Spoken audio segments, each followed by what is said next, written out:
Oh, we're live. Let's go. Mm-hmm. I was thinking like the intro was gonna come in. Oh, But like it's that. all good. I can make it Yeah. happen right now. I mean, we can do it. Yeah, I finished my. I mean, we can sit here and. I guess we got to get some viewers. I was gonna. Okay, share. Let me go ahead and do the share thing as I was also getting in my head. How I was gonna explain something in the most appropriate way without using names. I kind of got dared. Well, not dared, but they're like, you wouldn't share that. And I'm like, yeah, I'm going to. I need content. I definitely need content, Mike. So let me get this real quick.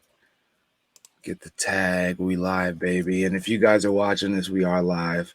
We can go ahead and hit that intro. Let's go ahead and give them the intro, Joe. All right, here we go.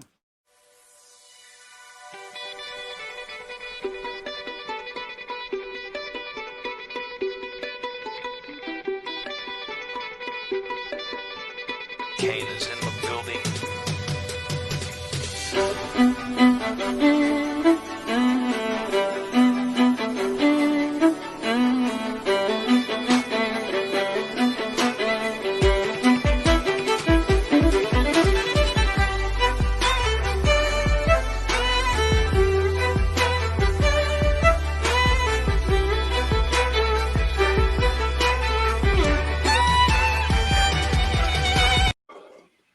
What is going on, everybody? What is going on? It is your boy Rob from I'll Piss You Off Shortly, the podcast, the greatest podcast known to come out since this COVID reckoning. But to say the least, hey, this is the podcast where we debate everyday issues, pushing your thought process beyond your normally sheltered safe zone, to include mine.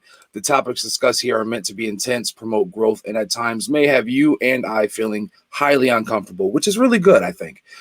We may not always agree and will more than likely have a varied opinions, excuse me.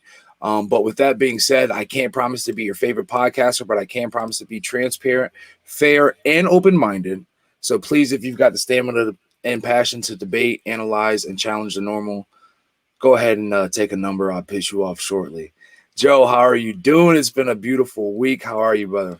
Oh, I'll tell you what. Spent a lot of the day in the pool today. Nice. That is how it had to be. Just gorgeous. Things seem like they're, I don't want to say getting back to normal, but it's feeling, this is becoming, I guess, the normal. And Yes. I like it. It's starting to feel normal. Like you said, it's starting to feel normal, but I guess in a sense of like, I can get used to this. I started to actually kind of think like, what if every year we decided to shut down for like 3 months and like literally just everybody, unless you're like essential, and kind of get a true definition of what maybe essential might be, and say maybe from March to June. So maybe like 2 solid months, and then maybe mid-June, 2.5 months, we all kind of just slow down. And, if we're able to stimulate ourselves, give ourselves just a little bit of back end. I don't know. I said that might actually give us a little bit of good in nature and society. I don't know what you think about that. I think they do that in Europe. Really? Where they shut down at least for like a month, maybe 6 weeks. Okay. And everybody goes on holiday. See, I think that would be beautiful. You have what? You have holiday season, October through December, and then after the December holiday, everybody kind of relaxes and boom, cut back into, even late spring. I don't know, something I was thinking about. But you were saying about your pool. We just put a heater in, so I'm super excited. But that's the thing, we have all the sun in the world, but we have shade all over the pool. So you'll get 5 hours of sun, but overnight it's gone.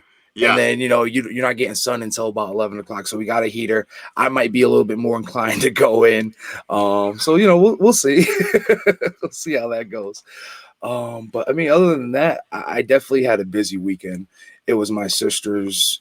I'm supposed to be on a boat right now. It was my sister's wedding this past weekend, actually yesterday. We were supposed to all be on a cruise ship. But unfortunately, COVID came around.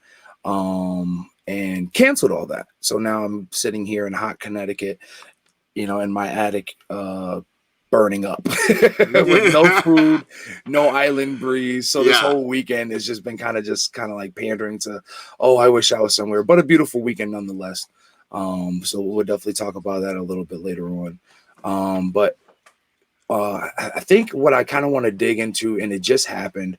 I don't want to say your boy, but old Trumpito's tripping.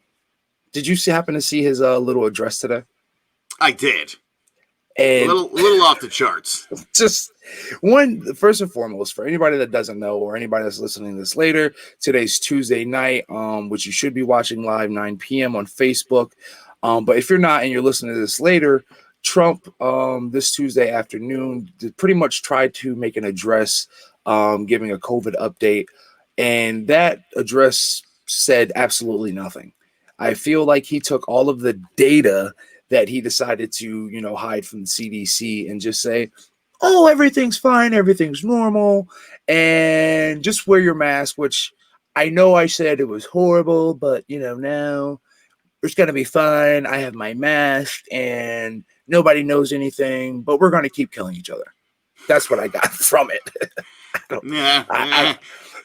Those are the cliff notes. Yeah, that notes. Works. I know, exactly. But in all reality, he really didn't have any kind of actual progress or anything relevant. I felt it was very just cut, dry, very vague statements. One, he was reading the whole time. And when I say, of course, everybody has notes. I have notes myself that I look at. But when you're reading, you can tell when you're reading a manuscript that somebody has written for you versus knowing what you're talking about and just reading, your points and your bulletins. So go ahead. Good job, Trumpito, for failing us once again and really not giving us any kind of substance. What did you pull from it, Joe? Here's the funny thing. Anytime he just sticks to the script and reads, yep, that's an achievement, and he gets accolades for staying on course and not throwing any bombs out there as he's prone to do. And then he doesn't say anything like that that's especially racist or sexist or xenophobic when he sticks to the script. It's when he goes off script. I used to laugh. George Bush, I really enjoyed George Bush because George Bush would be talking and he would explain the proliferation in North Korea. In other words, they won't have any more nuclear weapons. Like, he would, be figuring it out. Like, he was reading someone's words, and then in real time, oh, I get it. I know what this says. I'm going to tell you. It's like, we already knew. Exactly. But it was nice when he understood what somebody had written for him. Yeah, I think when it comes to Trump, it's, the people who are writing for him are even worse than he is, because you're talking about someone like Stephen Miller, the little Nazi bastard that he is. Oh, yes. And then not to include what I also, not, Stephen Miller, but I just found out what's his new press secretary, the young one that was so against him in 2015 and 16, but is so pro-Trump now. Oh, Kayleigh McEnany? Yes. Yeah. I just learned more about her history. And I said, wow, this is interesting. The things that we will do for money. Sure. Kellyanne Conway's another great example of that. She was very anti-Trump. She was supporting Ted Cruz until Ted Cruz fell behind, and then she jumped ship. See, I'm trying to get myself prevalent into the political world, especially the national. I've been trying to stay local a lot, especially like state and everything like that. But now national wise, I really got to dig in because it's super important. So make sure you guys go out there and vote. Make sure you guys go out there and don't let the voter suppression stop you and hinder you. If you can't go in the morning, go in the afternoon, make it relevant and stick there, stay there. But anyways, just as much as I like you to stick there and stay there when you go to Clan Hunter, or we finally got the actual IP, I guess the web address for I'llPissYouOffShortly.com, nice. Where we have the new merch. A lot of people were starting to kind of feel not necessarily stricken by Clan Hunter, but kind of scared to wear it. So, it's only for us that are truly dedicated to putting those people out there. But yeah, anyway, thank you. I love it a lot. You know what's crazy? I actually the support comes from people that I've never met before. I finally put some marketing dollars behind something, a shirt, just to see how far it will reach. And oh my gosh, the we'll say, to categorize, the white consumer loves it. The black demographic, not so much. I don't know if they're just necessarily, but the white. When I look at my demographics and my analytics from who's purchasing, it's pretty funny. So yeah, it's definitely dope. But so everybody, make sure you guys go follow I'll Piss You Off Shortly on all social media platforms. I'll piss you off shortly.com. Also check us out at clovercrestmedia.com / I'll piss you off shortly, where you can get all of your early access to things, content, likewise merch and everything like that. And then you can also get tweets if you go to I'll Piss You Off Short. And then you'll be able to see videos and things such as Karen's going crazy. Remember Girls Gone Wild? Yes, this is different. This is very, very different. This is them all grown up, it's ugly. Super ugly. I'll show you guys what I found on Karen's Gone Wild.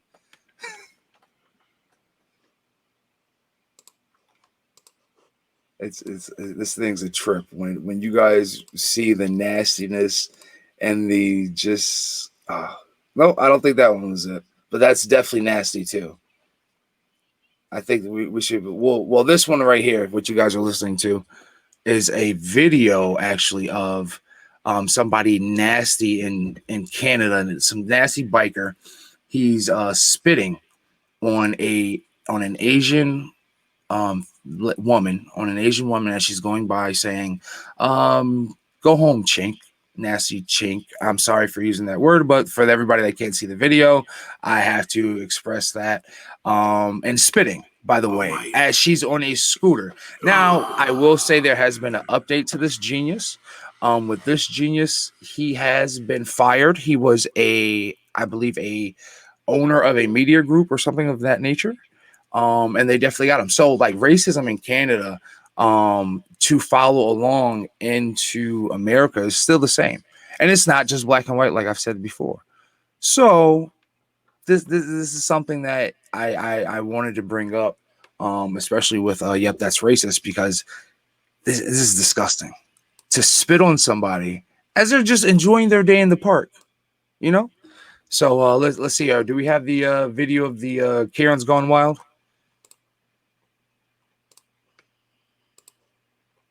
And when I say Karen's Gone Wild, you'll see some really nasty. No. All right. Well, this Karen right here, she's going wild and crazy. She's in the middle of harassing some workers while they're in the field. Well, not in the field, while they're on a job site in front of a house. The guy looks to be cutting lawn.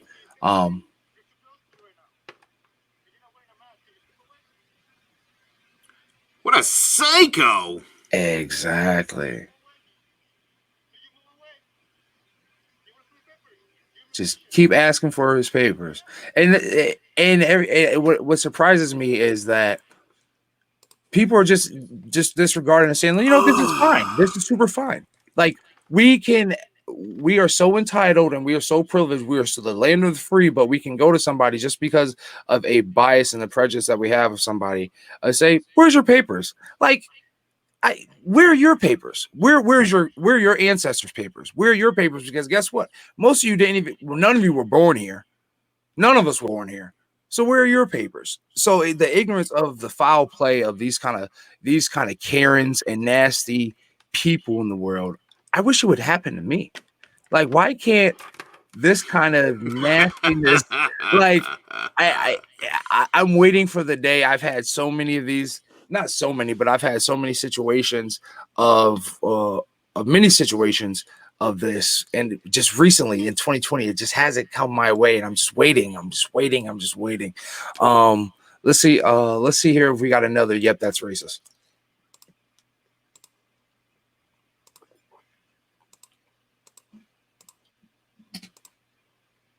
Oh, this asshole out in South Pasadena, California. This guy. I like Kevin. Kevin's funny. Kevin and Karen. That's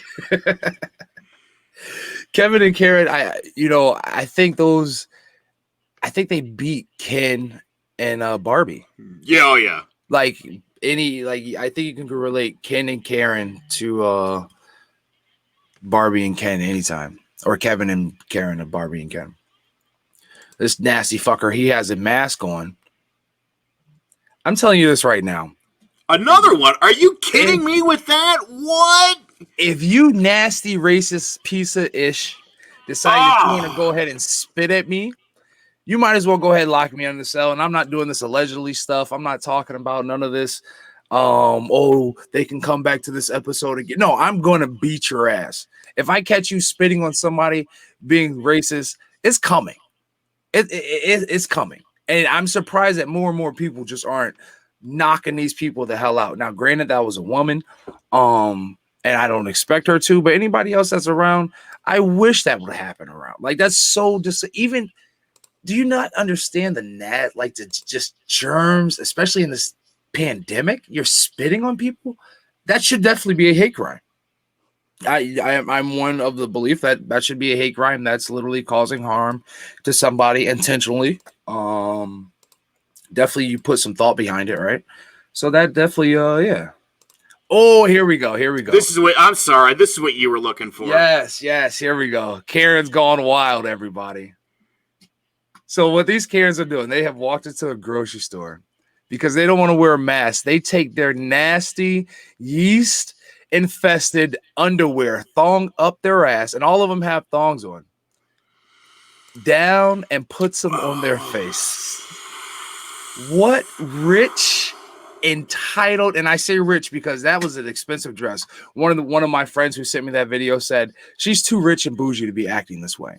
So the one in the far right, when you guys see this video, but it surprised me how nasty and how free they were just like, yeah, we're just gonna go ahead and take our underwear off and put them on our face and use it. Tyler, you're so true. Going back to that, like they're so you can't spit on people. It's Do you remember when Bill Romanowski spit on Terrell Owens? Yes. I mean, and apparently called him the N-word at that. I thought those sort of racist, I thought we as a society were past that. And I remember when that happened and being like, what? I hate Bill Romanowski anyway. I mean, I always thought he was a loser, but that cemented it for me. You can't. I don't think there's anything more Well, I'm sure there is, but I think in the non-violent terms, the worst thing you could do to another person is to spit in their face. Spit in their face. That's disgusting. The most disrespectful thing. I've let a lot of things go by, but you spit at me. That's assault. Let's see. And don't rub your skin mark panties on your nipple. That's how you get pink eye. You're right, Tyler. Oh, man. It's exactly how it happens. I'm surprised. Like, first and foremost, I remember being a kid and, one of my best friends, Kevin, he was just like, oh, when I grow up, I want to be the doctor that has to deal with women. No, I'm sorry. I know how sweaty and nasty I get on a 90-degree day or even on a 40-degree day because I'm plus 200 pounds and they say baby powder isn't good for you anymore. So, yes, I can only imagine. So you look like a bunch of house moms that sat there and got together, you know what I'm saying, and decided to go there. You've probably been running around with your kids all day. No, nobody wants to smell that. Nobody wants to see that. That is, I hope they all got pink eye and they give them to all their children too. What was the point of that? Though, what is the point of that? I don't know. I mean, they're free to do whatever they please, but the point of it to me was they wanted to make a statement, I guess. But what statement are you making? That and women, ladies, please do not kill me. But I remember when there was a big thing, I want to say like in the 90s or early 2000s, where it was like, take your tampon out and we can bleed everywhere. It's your body. Do what you want. But putting your underwear in a public grocery store, pulling your underwear off, putting it over your face. Come on now. We got to do better. What kind of entitled BS is that? So hopefully they all got yeast infections of the face, gonorrhea, and chlamydia of the mouth. And I hope they learned the lessons and they're going back to regular masks at this point. But I guess from there, when you have that kind of money and you can do whatever you want, which I would love to be able to do someday, you'll be able to have that kind of wealth and that kind of ego. You know what I'm saying? Which when we talk about wealth and ego, have you heard about the waitress that has called out a bunch of celebrities? No. Okay, so there's been a couple. There's been a waitress on TikTok, which I don't know why any of you guys still have TikTok. It's been definitely confirmed. Not to say that I'm gonna agree with it. I've never. Well, I can't say I never had TikTok because I had it for a second. Donnie had a TikTok for a second. Then we deleted it. All the conspiracy theories that's coming from China and how they're gonna be using that to get all your data and blah blah blah blah blah. I know I'm good with it. Check your yeast. Check and see. Anybody that came in during the yeast infection talk, we apologize. It's not the moment to walk in. But this is why we're at 9 o'clock hour, right? So we can speak freely and have these conversations.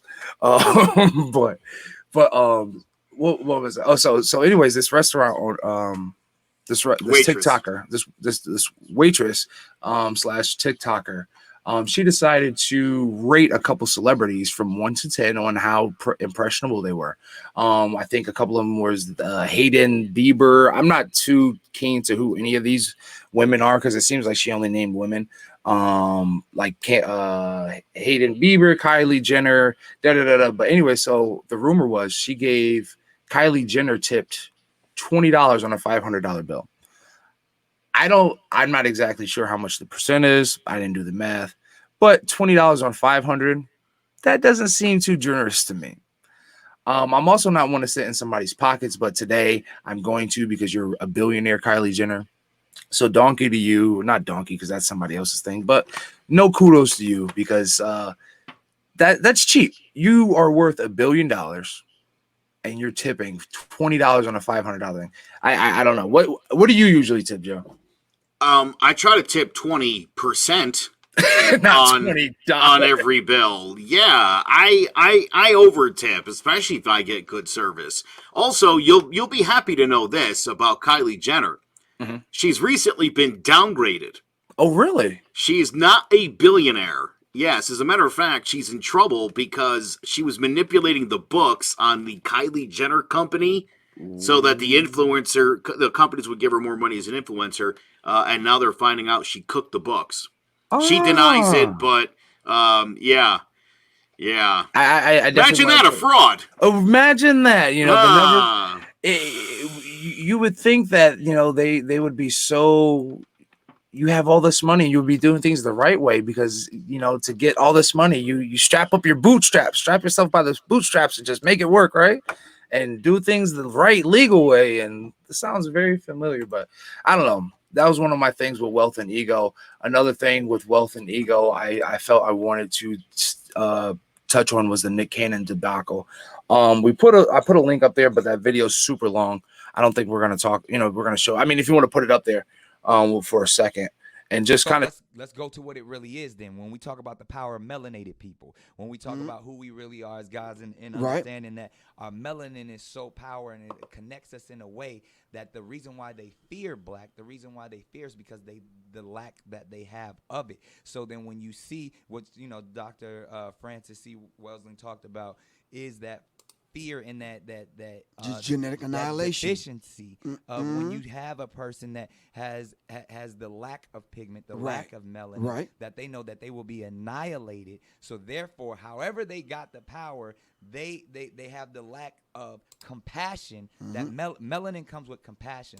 Melanin comes with soul. That we call it soul. We soul brothers and sisters. That's the melanin that connects us. So the people that don't have it are a little, and I'm gonna say this carefully, are a little less, and where the term actually. Whenever you say I have to say this carefully, that definitely means I'm about to say some fucked up shit. Oh yeah, that's bad. When they were sent to the mountains of Caucasus, Jesus. The power of the sun that.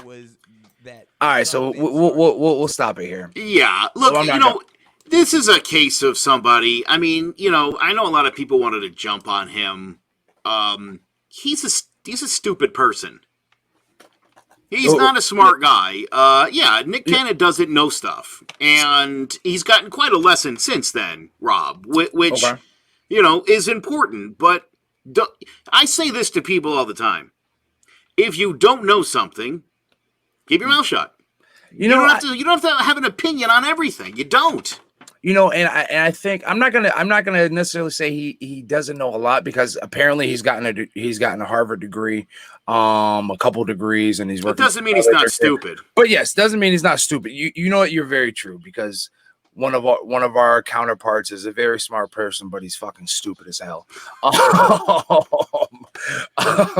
But besides the point, if you're right, if you don't know shit, don't speak about shit. And don't speak. And if you're going to speak about something, very well know how you're going to present it. And I'm sorry, not to say that speaking to somebody from Public Enemy about this on your platform is the wrong thing to do, but you guys got to be definitely into it. And I get it. Professor Griff, he was one of those guys that's how he got his name. He knew the knowledge, saying. So if you listen to that interview from the beginning, they go into kind of the background and stuff like that. But it's definitely hard to kind of, especially in this world and society today, to bring all of that, what black culture calls knowledge, bring that knowledge to white America. So Pete, in the 1990s, late 1990s, early 2000s, I used to go with my family all the time to the Harlem flea market. Have you ever been to the Harlem flea market? I have not. Okay, so when you ever get into Harlem, you get off the train, even to this day, off rip, you smell this heavy cherry strawberry oil. And that's just the street fragrance that everybody burns. And then you get into the street market. As you get to the flea market, you run into the Israelites. You run into all of these guys that are giving you the knowledge, that are giving us. It's overwhelming. I grew, you know what I'm saying? Not grew up around it, but I grew up, trying to figure all this out. And getting into religion is tricky. So with that saying, you have to come correct, especially when, not to say some of the things, the semantic stuff was wrong. Super wrong. Anti-Semitic stuff is super wrong. But when you're going to then start establishing and talking about their money and wealth and how, certain things come up about that, and then kind of downgrading and giving false, like you said, false information with a platform such as yourself, Nick Cannon, you are a genius when it comes to building shows, when it comes to acting. Hands down, kudos to him for that. But with that kind of platform also comes with a lot more responsibility. Now, me, a no-name podcast with probably 2 live viewers past 9 p.m. for the first 3 weeks, I could probably sit there and say, yes, the music industry is ran by a few Jewish people up top that have a lot of money. Nobody's going to shut me down. But Nick Cannon, you're a multimillionaire. You have a huge range of, you have a big range. You have a huge platform. You got to be careful what you're saying. You can't let that wealth and your ego clash right there. All right. Listen, watching one YouTube video on like the Jewish conspiracy doesn't qualify you to speak on it. Not at all. Do some actual research and know what you're talking about, because it's amazing. But these things right here do your have Googles. All of the information ever. And instead of being stupid and saying stupid stuff, you can look it up and speak knowledgeably. It's amazing. And I think a lot of that, though, was even just more of emotion. I think, honestly, if it wasn't with everything that was going on, right now, I think Nick Cannon actually would have came back with some context and really had something, not to say that what he was trying to say wasn't pertinent, but he would have came back with something intellectual and of value to the conversation, and actually having something something value to input. So so Nick Cannon, it goes both ways. A lot of people say you can't cancel black people, you can't cancel. Well, it's pretty much showing it's working across the board now.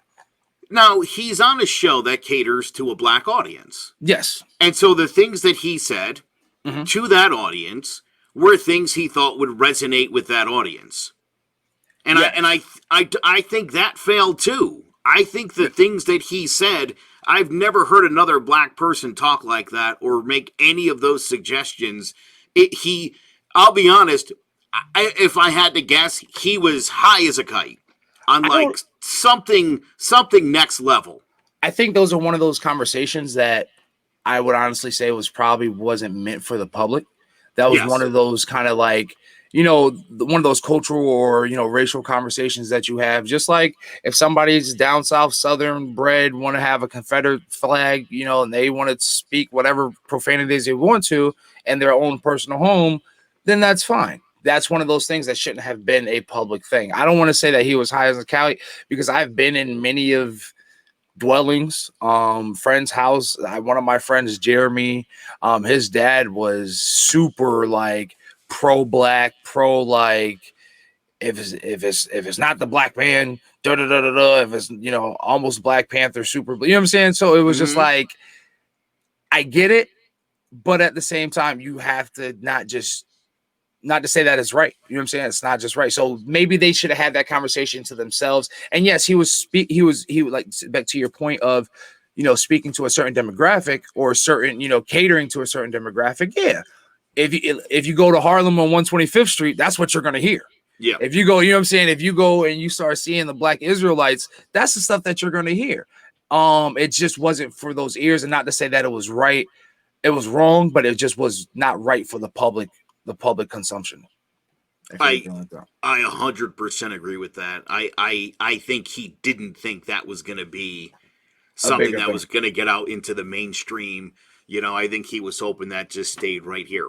But then once again, when you come after that certain group of people and they do run mass media, I mean, you can't expect none the less.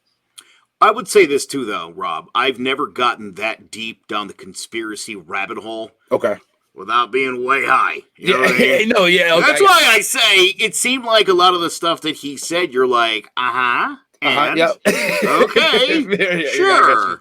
Very true. Very true. Yeah, I think they probably, more than likely, they definitely did hit a couple. I would have too. I mean, I'm with Professor Griff from Public Enemy. If anybody doesn't know who Public Enemy is, one of the best, not controversial, but one of those in-your-face, revolutionary, rap groups that started, kind of really started the rap group culture in late 1980s and early 1990s.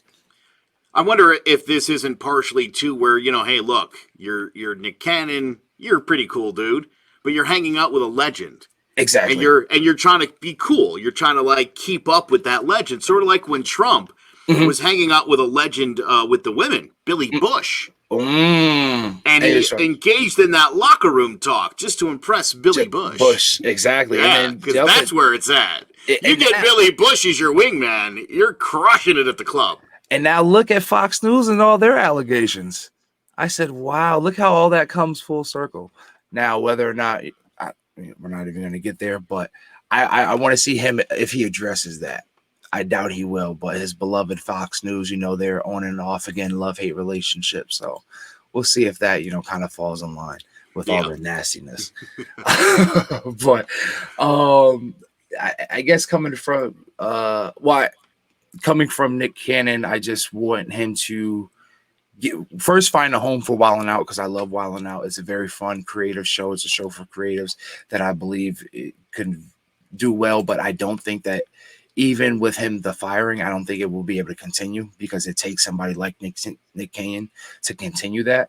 So we'll see. We'll see how that goes. But until then, MTV just shows those 24 hours on rerun. I don't know if they stopped them or not, though. I really don't watch a lot of cable TV. But we'll see how it goes. Me neither. Yeah. Oh well. But other than that, who is still kind of advocating and setting the good example in the Black culture? Wow, that sounded bad. That sounded really, really bad. Who's still? I am sorry. You know what? And my sister checked me. And she was like, "We got to talk about some of these episodes, because the way you sound." And I'm starting to blame myself, because I've been listening to a lot of the right side. Just trying to listen to just different opinions. And honestly, there's this one guy, Officer Tatum on YouTube, and I'll say his name because I want everybody to sit there and go look at him. He's a Black conservative, and he just gets on my nerves. But he's one of those people where, like, I just want to do so much research on him, because one of these episodes is literally going to just be a dig into his idiocracy, and his just horrific interpretation of the Black community, and when he's Black himself. So he's one of those people that I put in the same bubble as Candace Owens and a lot of other people. But I wish that Auntie Maxine Waters would be able to get a hold of him the same way she went and stopped these cops and checked these cops. Let's see this video. Yeah, this is really cool.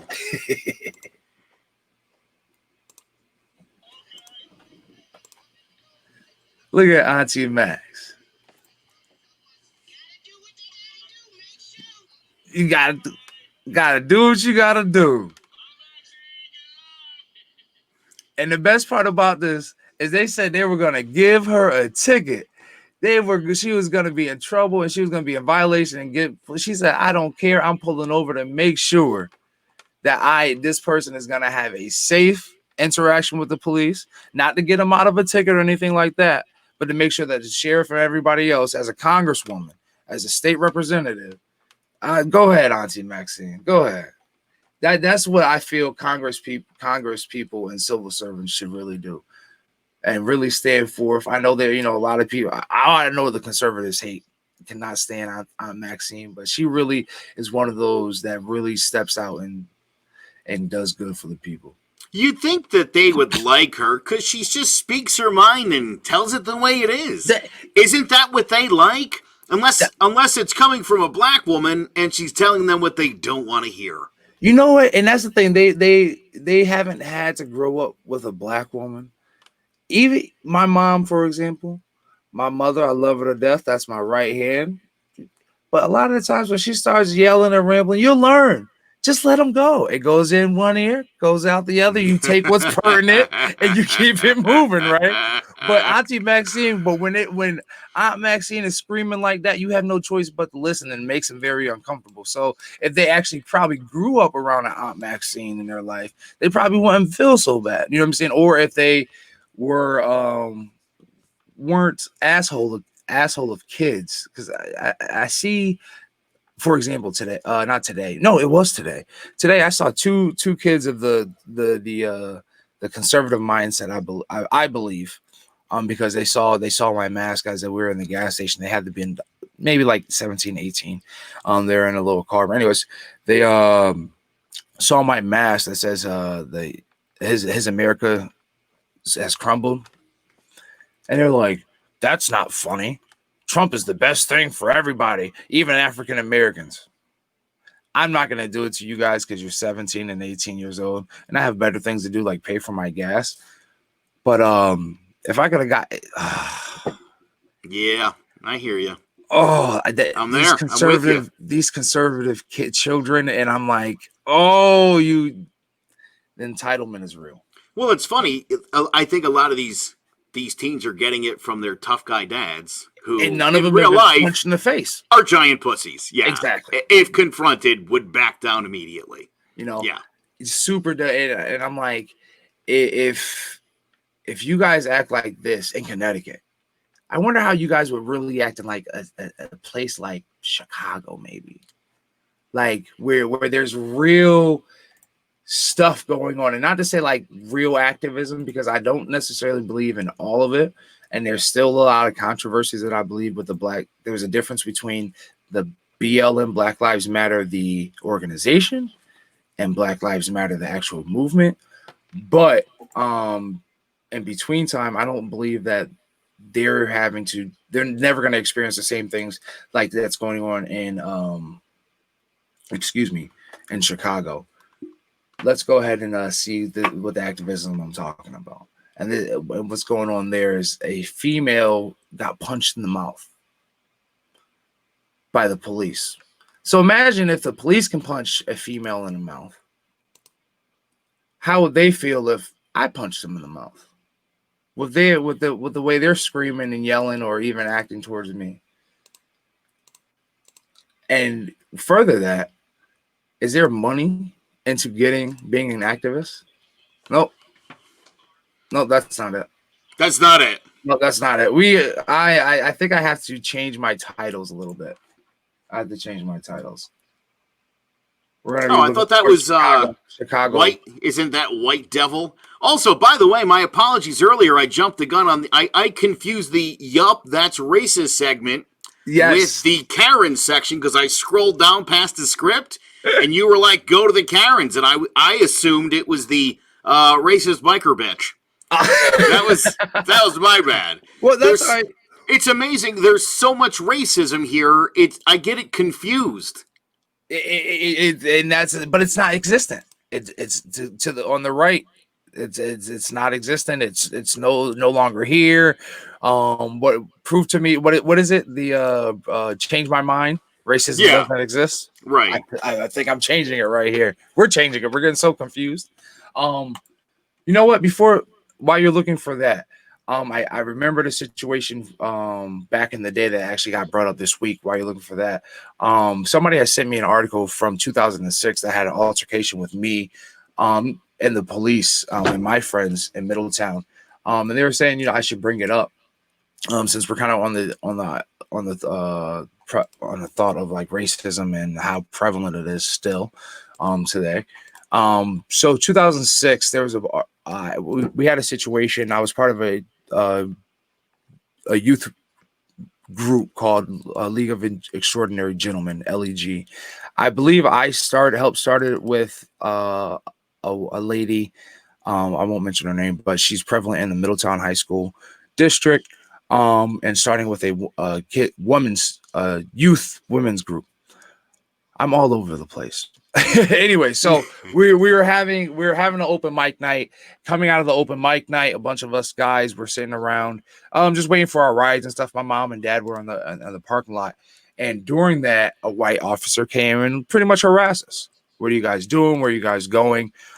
Such forth. And they reminded me that, hey, this article is there. Did you ever hear anything back from it?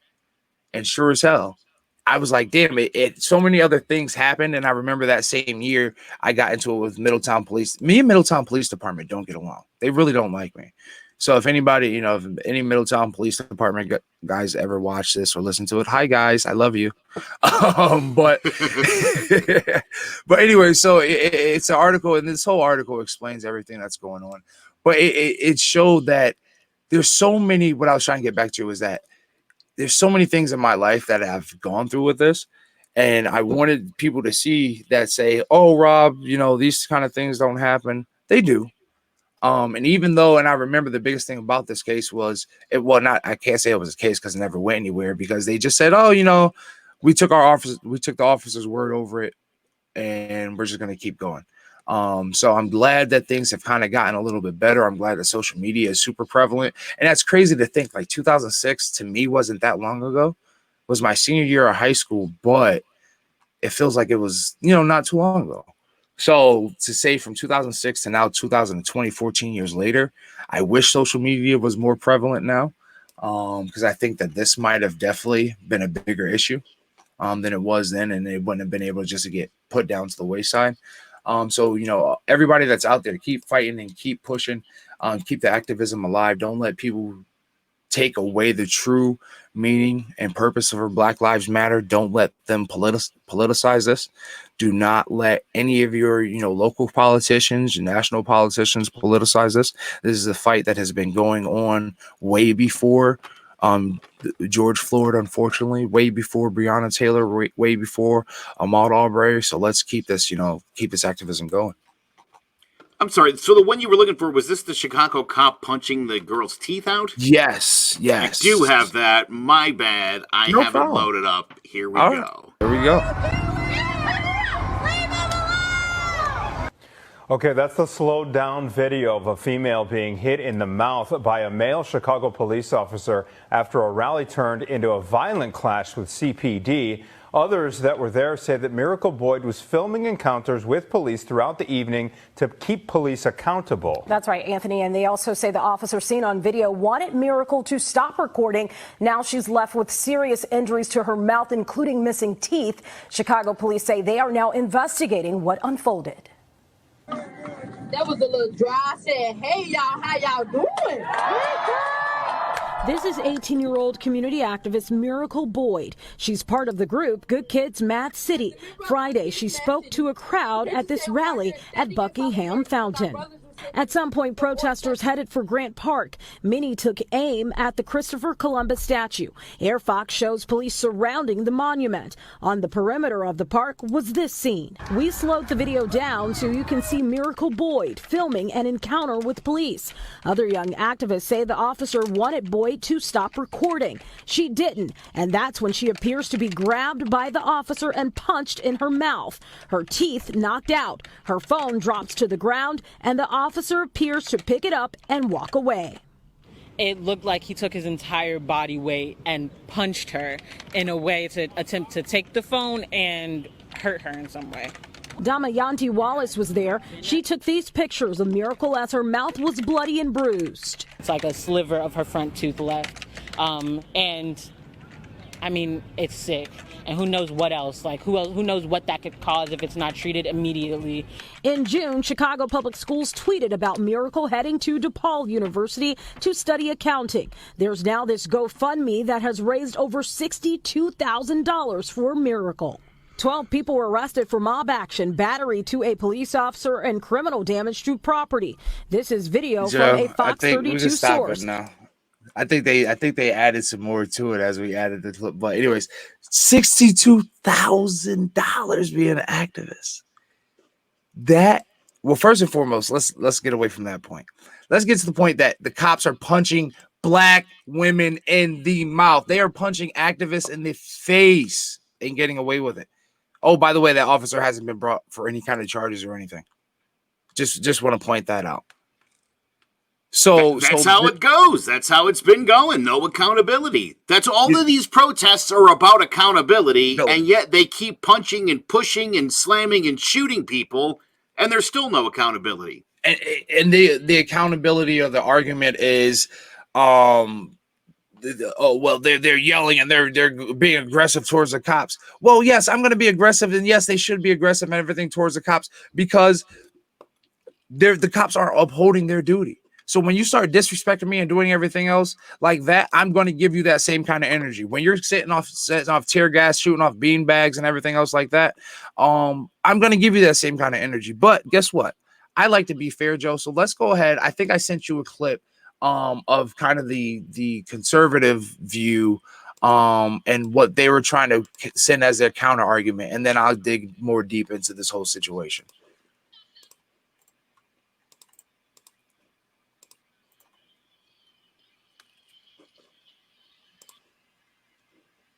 Yep. And this is going to show the victim who got punched in the face. This is giving a different view. It's giving the fuller kind of the backstory, how it began. And you'll see that these two officers really didn't have anything. And what they're doing is they're talking nice and peacefully to these other two white protesters. And then when they get to this young woman, they decide to start getting verbally and physically aggressive. Let this play out for a second. Now, granted, she's screaming and yelling, but we're at a protest and there's a lot of energy. She's not putting her hands on anybody. And according to the right side, you can say what you want. We have freedom of speech.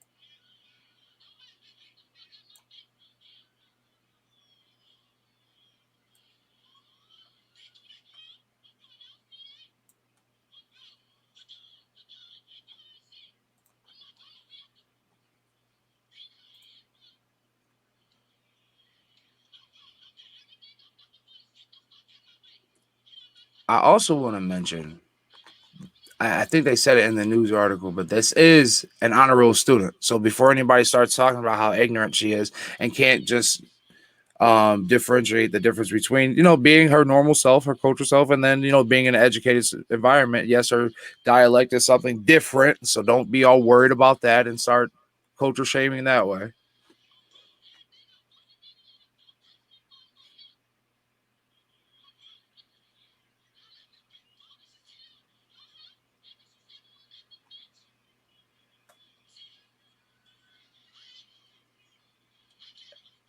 Absolutely. And there we go. There we go. There we have it. So now this is a video that's going to show her and her friend and how. And I know some people are going to sit there and say, Rob, why are you showing this? I like to play devil's advocate.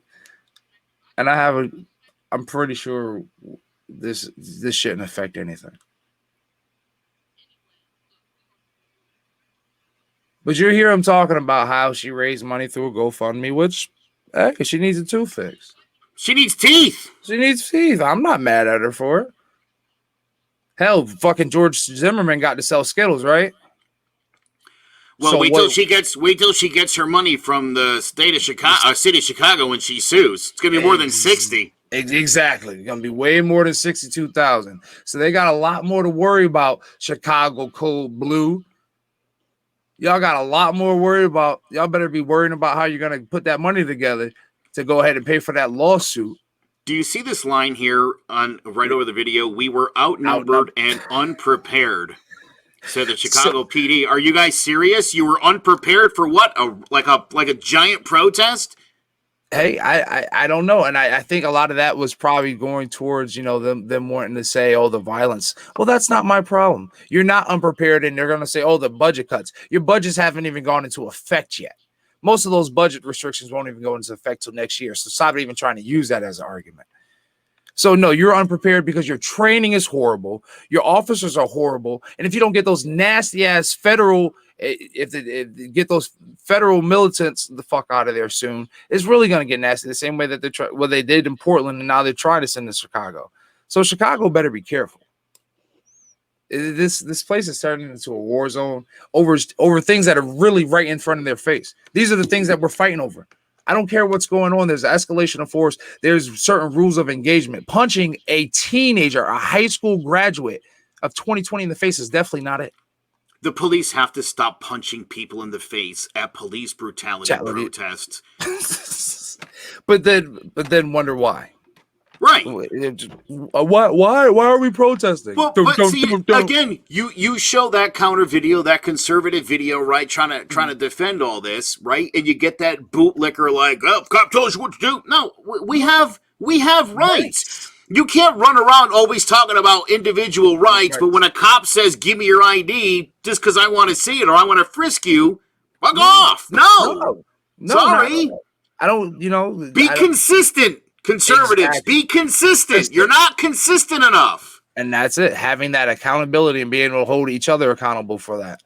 I have no problem with your views as long as they are consistent and you hold each other accountable.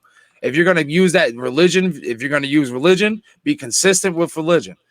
Even then that gets shaky because that's one of the biggest key points that conservatives love to use is religion. Well, religion is one of the most broadest things out there. How many different religions are there? Let's keep, you know what I'm saying? But anyways, that's a whole nother podcast. I don't think I'm going to get shut down yet. I don't want to get shut down yet, Joe. I can't wait to do that show. I've already started taking some notes here on that program. But I'll give you another thing I think we need to do a future episode on that topic is I have spoken to a lot of people on the far right who are convinced that there is a white genocide coming. And I know you've seen some of that by poking around in some of those rooms. These guys, Rob, in their heart of hearts, truly believe there is a white genocide coming and that the Democrats with BLM and Antifa are leading the charge. To that sentiment, I feel like that's just being scared of what that's white fear. You're just scared of what history has. And that's not even it. If you would actually just sit there and get to learn something or grow about something and read a book, and not to say all conservatives are like this, because I did see my best friend Chris, my brother Chris, in the comments. When I say conservatives, if the shoe fits, put that motherfucker on and walk with it. But if it don't, take it what it is, because there are conservatives like Chris that can sit there and say, I appreciate the economy that he's working on, that Trumpito's working on, but he's a downright asshole and imbecile. And I'm even second guessing myself on how I could have in the first place supported that. But at the same time, in the same token, we have to get away of that. We have to hold those other people accountable, those other far right conservatives accountable, and sit there and say, hey, you can't sit there and be scared of something that you're doing yourself, or that your grandfather did himself, or your parents did himself, because we're not too far removed from any of that, from the 1950s, 1960s. I'm sorry. Hell, not 1980s. So I was born in the 80s, so we're definitely not too far removed from that. I was a conservative for 40 years. I've spent the last 5 trying to tear it down. See, what conservative? My daughter's name is Reagan. My favorite president was Ronald Reagan. The conservatism of the 80s and the racist bullshit of today are not the same things. Definitely not. And to call yourselves the party of Lincoln when Rob, the racism was so bad 5 years ago that I quit. I was like, we're just going to be out in the open about it now, huh? This preceded Trump. This was during the Romney run. Gotcha. Where the racism, it was still mostly dog whistles, but it was like everybody could get it. Everybody could follow it. And I'm sorry, I had to tap out. And that's where it's at. You know, I get it. Like, to me, I'm like, if you want to be conservative, just be a libertarian. Just be a fucking libertarian. Because it seems like they are more, well, not more conservative, but they have high conservative views, but without the bullshit, without the racist antics, without the hidden agendas. I don't know. I'm starting to fall more and more into them. And let's see here. Actually, labels are BS. You know what? I agree. I don't.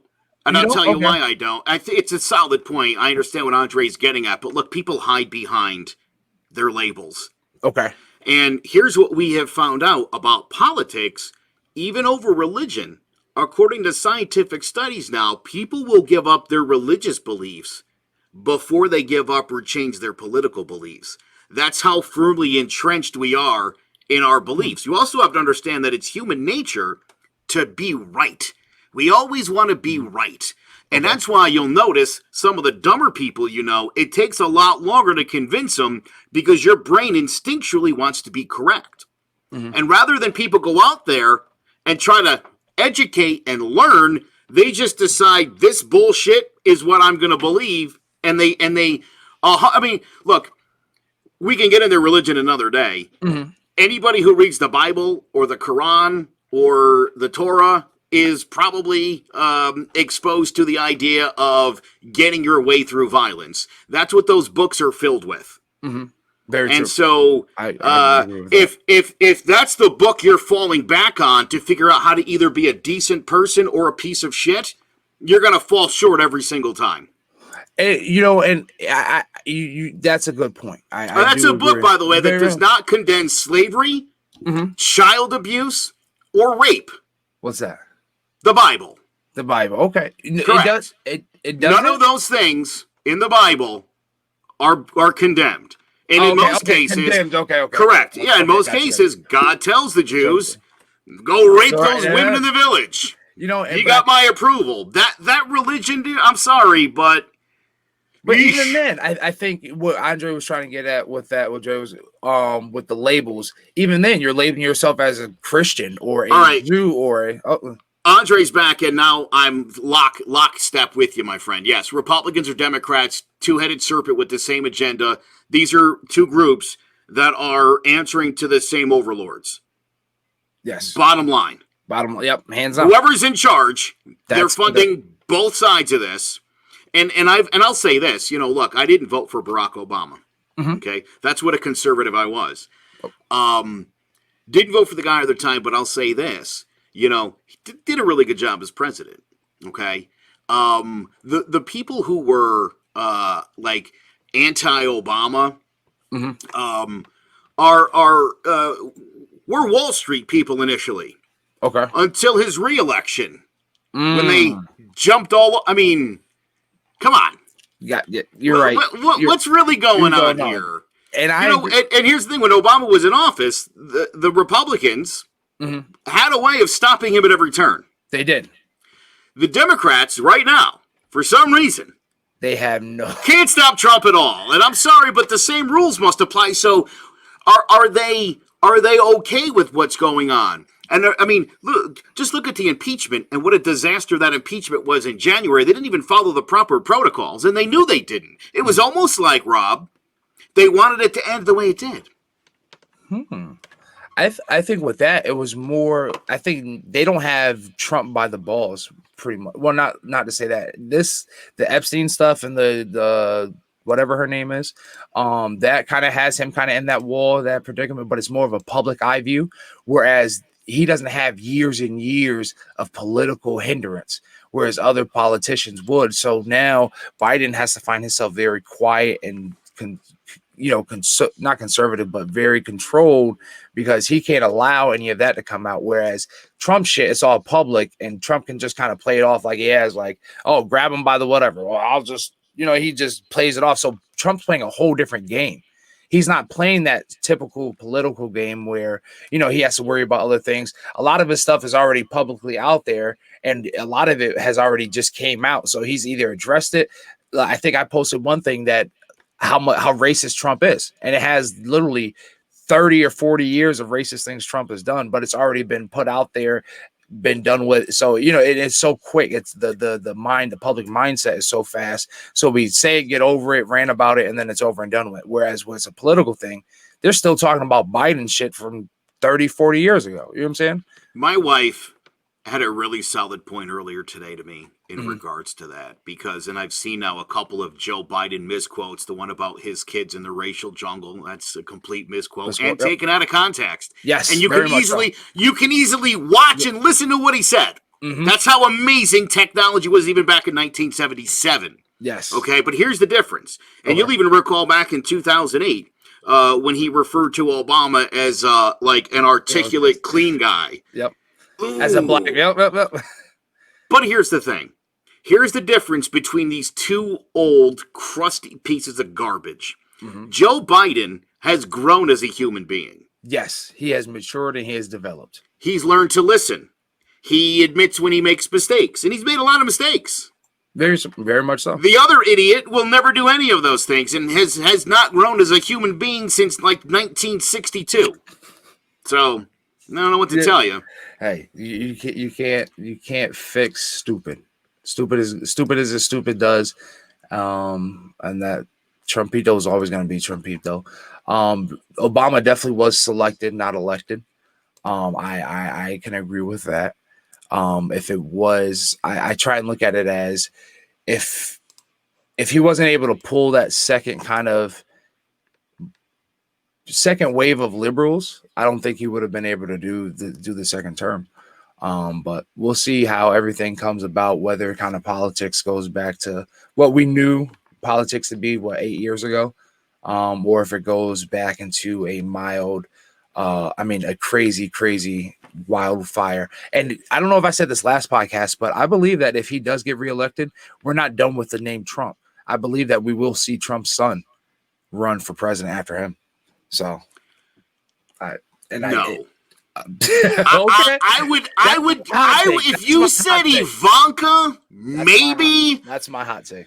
Oh. Junior, that's my hot take. Junior, Trump is too much of a businessman, and Junior's gonna eat it all up.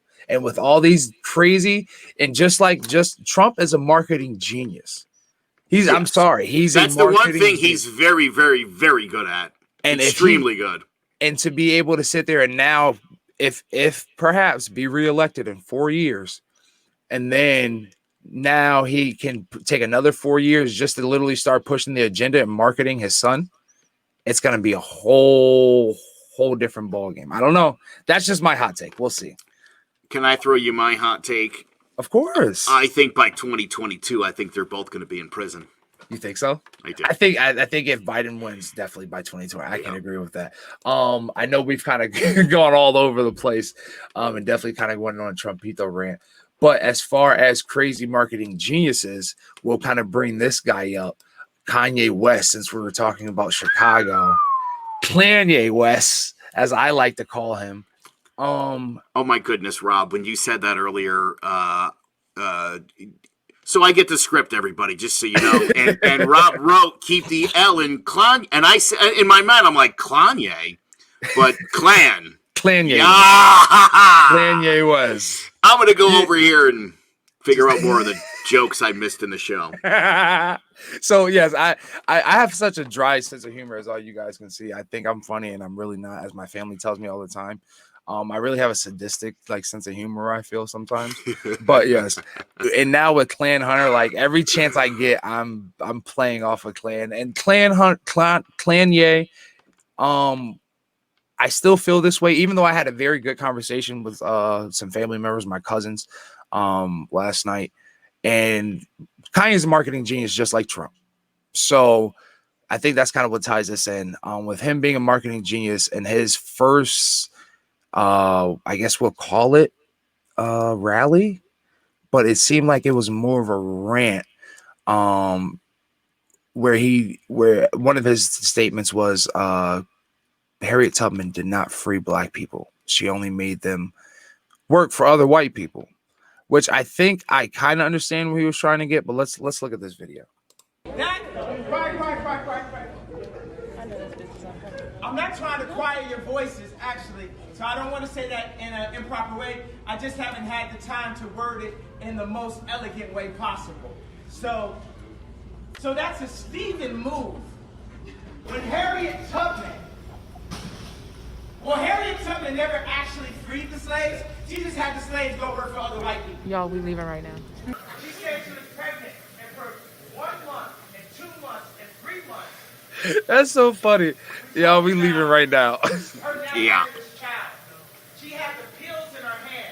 What a shame that this guy has a platform. He has a platform. He has a beautiful family, and he is just killing himself.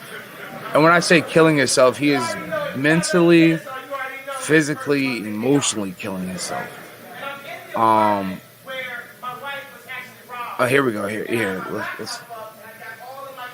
Is this where he talks about Kim?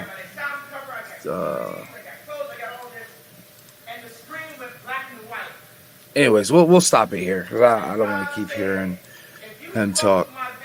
God, I have such a hard time turning that off. Oh man, I mean, we you guys can go see the video. The reason why I wanted to clip it is because I know a lot of people have probably already heard it. And then I know a lot of stuff with Kanye tends to get auto cut, gets copyrighted. So if this ever gets YouTube, I don't want it to get copyrighted.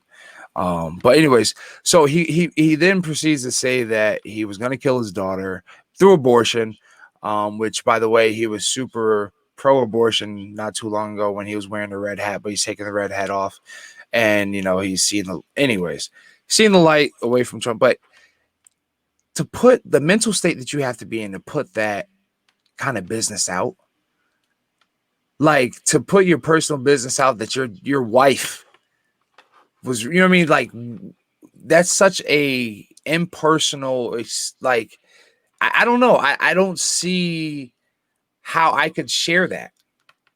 You know what I mean? Especially without what was Kim, not to say that I care too much about Kim Kardashian West, but still as a human being, why would you even use that as a platform to even to rally off of and talk about and use that as a thing? But I would say why? Because it's Kanye West, and Kanye West, he has something else on their mind. What is that? Record sales. Kanye West, not too long after having all this, the next day, he decided to put out a track list for an album that I'm not going to say because I don't want to promote this album, because using an abortion, using slavery, using all this propaganda, and using, first of all, a political platform during a very, very, once again, important election to promote an album is disgusting. Super disgusting. And that's why I can't, I don't even want to watch a lot of it. People like Kanye and Candace Owens and a lot of these people out there getting their hustle on are opportunists who are, again, right? The saying is there's, no such thing as bad publicity, right?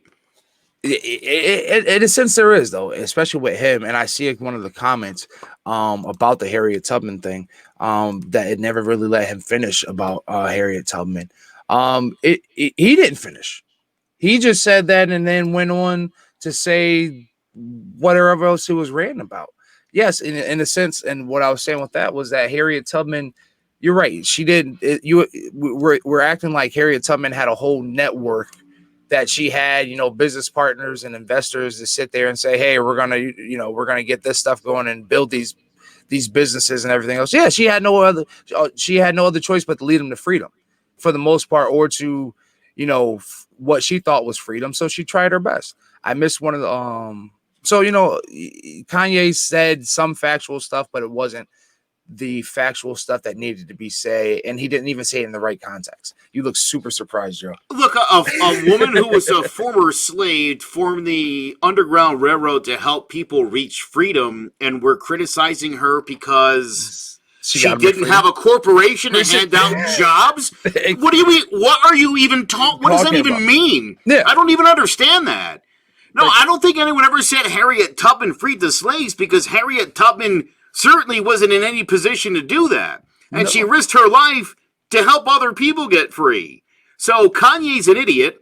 That's stupid. And I can't get behind any shred of that at all. And if anybody's looking at Kanye as a political figure, you're part of the problem, and you don't need to be doing that. If we're going to talk about Kanye, let's talk about him being a music genius. Let's talk about him being probably one of the best producers alive that kept Rockefeller alive, that kept Mariah Carey, that kept so many other Alicia Keys. That's kept as long as Dr. Dre's alive, that is the greatest producer in my book. I'll give you a battle with that. With Kanye, and I think they're working on a project now. But even with Dre, like I'll say, if for me it was Eminem, Slim Shady, 50, NWA, that was cool. I get it around that time, but I didn't live through it, so I couldn't. You know what I'm saying? But I lived through the Kanye versus Dre is definitely tough.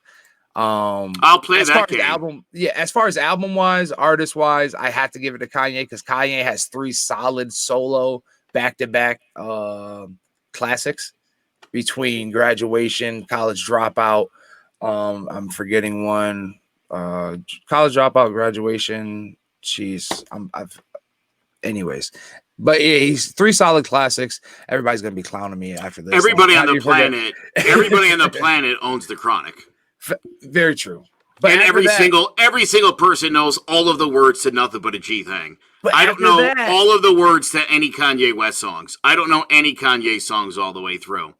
But after that, though, you can't really artistry wise, Chronic, Dre, that's cool. I say Kanye takes them. Producer wise, Dre definitely probably takes the case. So I'll knock Kanye down a little bit. All right, I'll take it. I'll take it to 2. I'll bring him down to maybe 2 or 3, because as I start to think, I think I might be able to put a couple producers in a certain way, a certain position above him. But we'll see.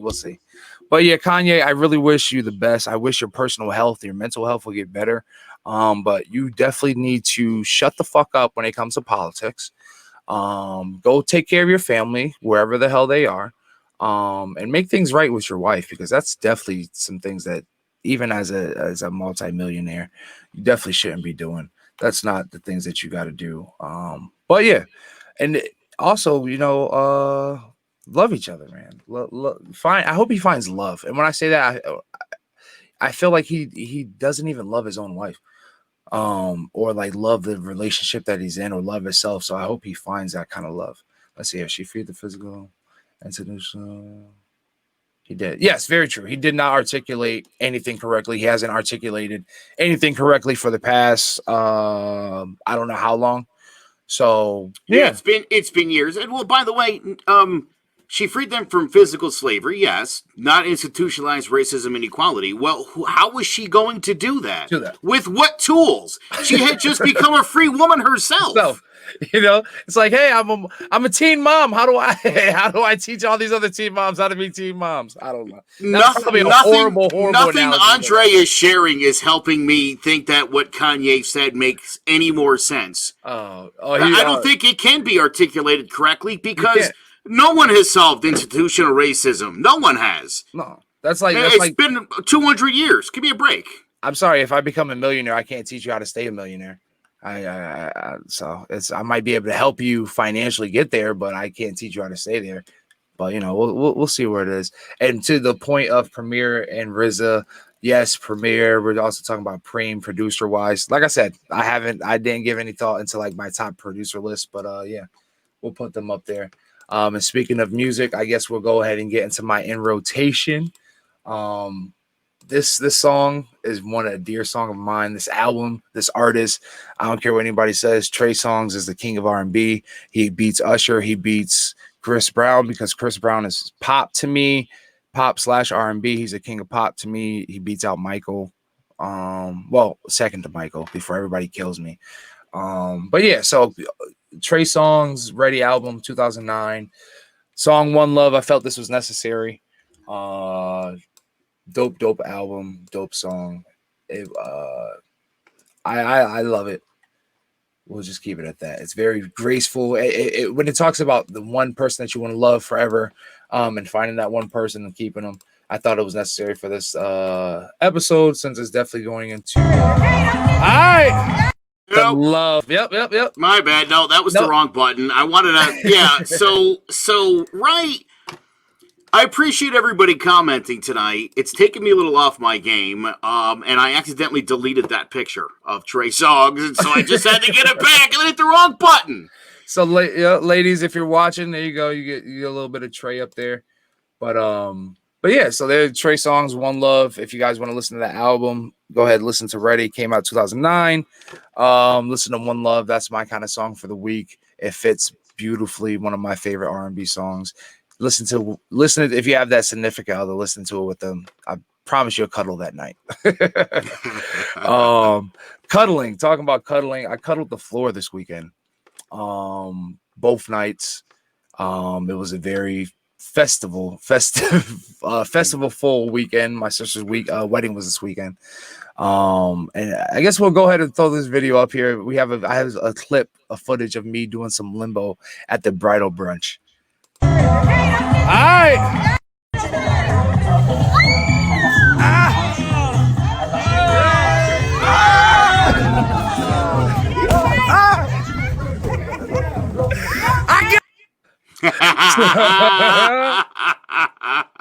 That was great. So what you guys heard, if you guys didn't get to see, it's a video of me doing limbo. I cleared the bar, but then at the end there's a ditch that you don't see that like my foot tripped on, that everybody's foot was tripping on at the end, and I actually did a gracefully 10, what I would score a 10 on the tumble scale, and actually kept my thumb holding the whole tumble so everybody got to see it, and I got up and took a bow. But yeah, it was so much fun. That wedding brunch was, we were in regulations before everybody was like, oh man, no, I didn't have my mask on. We're a bunch of family. We're all family members. We see each other all the time. So whatever the case may be, judge me or judge me not, I don't care. We had a good time. So the way it was set up was we were supposed to be on a cruise. We were supposed to be in Puerto Rico Friday. We were leaving the cruise on Sunday. Wedding was supposed to be Monday. So this past weekend, my mom put together the wedding brunch, and she made it like the cruise. So when we got there was a big canvas of a cruise ship. We got to take our pictures. Then you had the beach. We brought the beach to, the beach to us. Had a nice little backdrops of, all tropical stuff, island stuff all over. So it was cool. It was real dope. We got to do a bunch of fun games. Got to eat some really, really good food.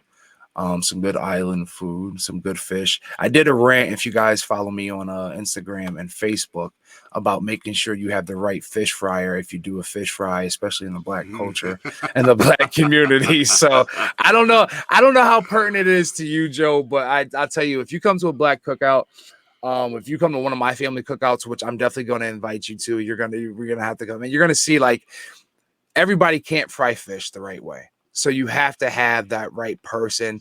It sounds so stereotypical, but my OG Larry, thank you. You definitely did your thing. I'd be willing to put a 20 up. Matter of fact, I'd be willing to put 100 up against anybody that thinks they have a better fish fryer. Like, and when I say fish fryer, like the burner, nice cast iron, bucket with oil and frying some fish the good old way. So that was a good weekend. And then yesterday was a wedding, which was a beautiful, beautiful thing. We turned the golf course up TPC, I think, the Travelers, where they do the Travelers. Oh yeah, nice. Oh yeah, we turned that place out. It was super nice. I have a couple pictures on Instagram. I put some stories up on Instagram and Facebook, so you guys go check that out, and I'll piss you off shortly. It was fun though. It was very interesting. As the brother, as one of the brothers, I emceed also, by the way. I meant to actually meant to hit you up a couple of days to get kind of some tips or whatever, but they cut me short because they didn't want it to be a party outside. But I started doing well. But as a brother, I started noticing a lot of different things. Like I really wanted to get like take in the essence of everything. Like my sister's getting married. One of my sisters was getting married. I noticed some really, really funny things at the wedding, and then especially at the after party. So I'm gonna ask you, and we're gonna get to this real quick. So Joe, do you have like a best friend that you consider like probably a brother almost? Yeah. All right, cool. Does that person have a significant other? Yes. All right. So with your friend, and I would assume that your friend and your wife are, they have a mutual friendship, yeah. If not, so how many things do you think up close and personal could your friend have to face to face, kind of like arms around, smooth talk to your wife? Like, how long do you think, or what kind of conversation could they be having to entitle that? That's at an after party. That's weird. That's weird. Okay, so I just want to say that because I noticed that as I was at the after party. Things kind of get a little loose, right?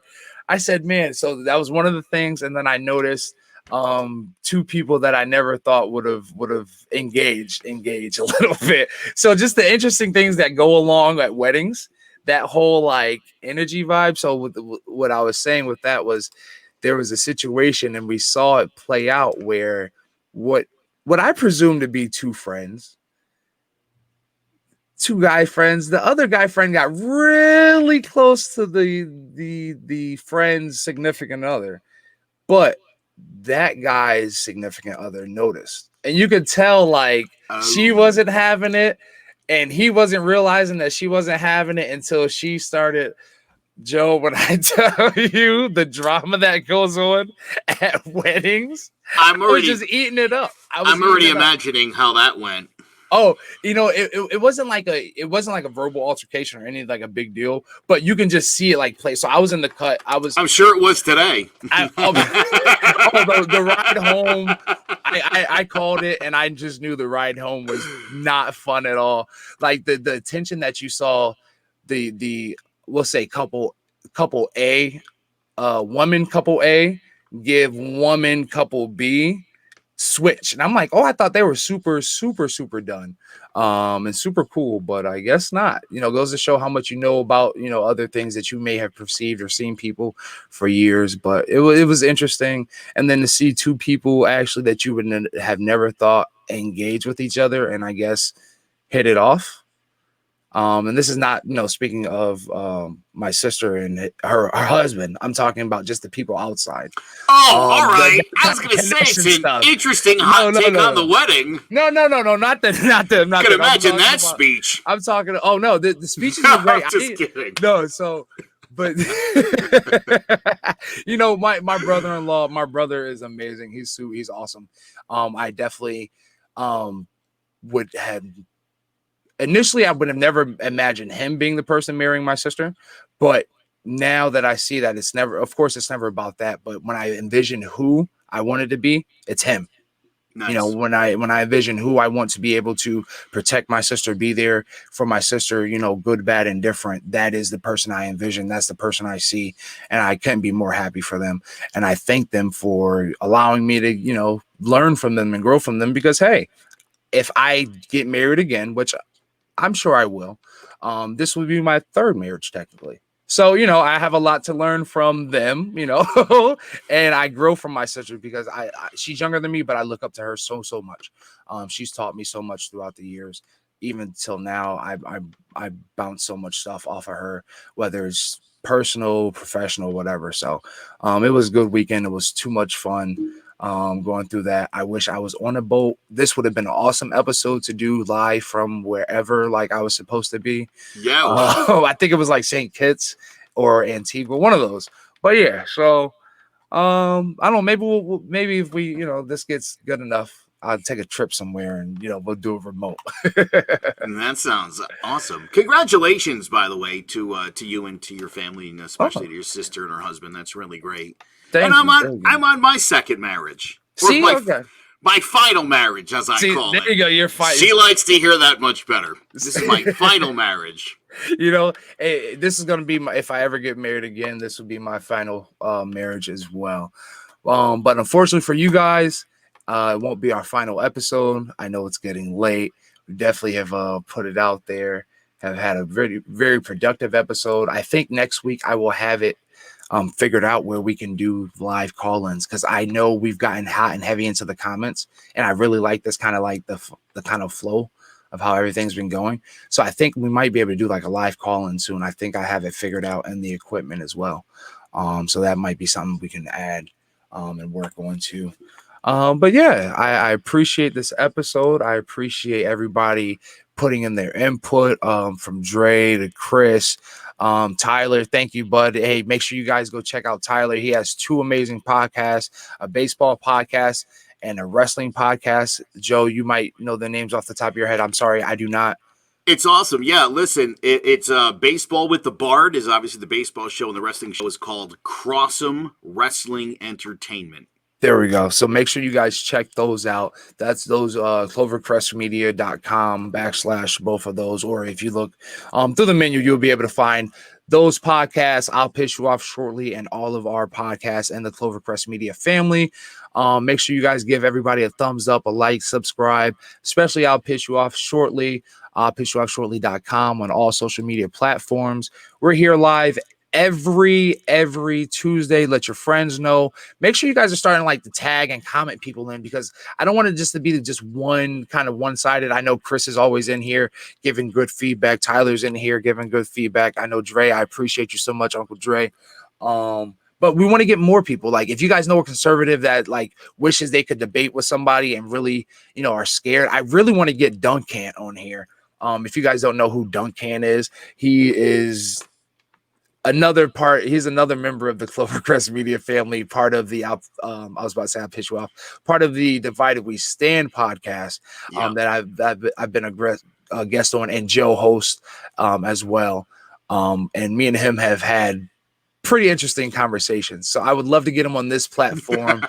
I can't promise how short the episode how long it will be, because usually when me and Dunn can't get on the mic together, he tends to leave.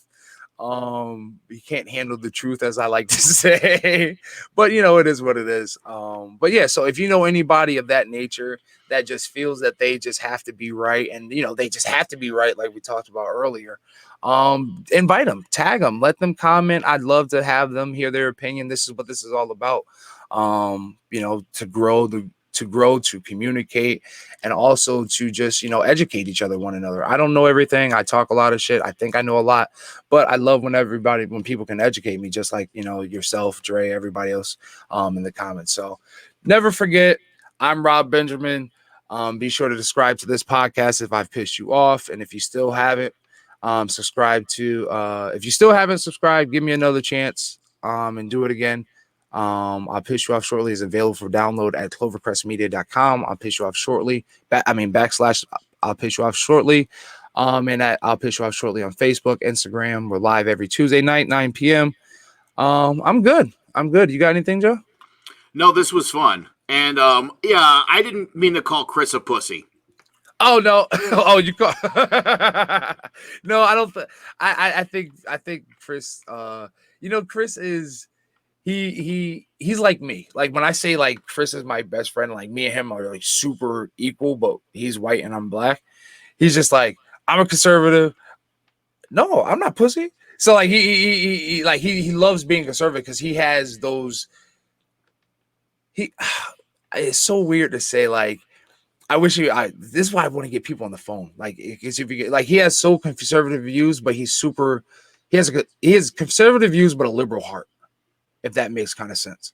That's like, what happened to me, and now look where I'm at. So yeah, and even now, like he appreciates the economy that that conservatives can bring to the table. I guess that you can say now Republicans can bring to the table, but he doesn't. My 401k went up $4,000 since March. Thank you, Donald Trump. Thank you. Yeah, exactly. So he believes those are things that are great about it, but the morality and the equality shit, he's with me. And if it wasn't for Secret Service, he'd probably be getting me and Chris would be giving Donald Trump a good old juke in it too. But anyways, before the government shuts us down, man, I'm Rob Dunlap. That's Joe Aguirre. This is I'll Piss You Off Shortly. Trumpito, I'll knock that damn toupee off your head if you come for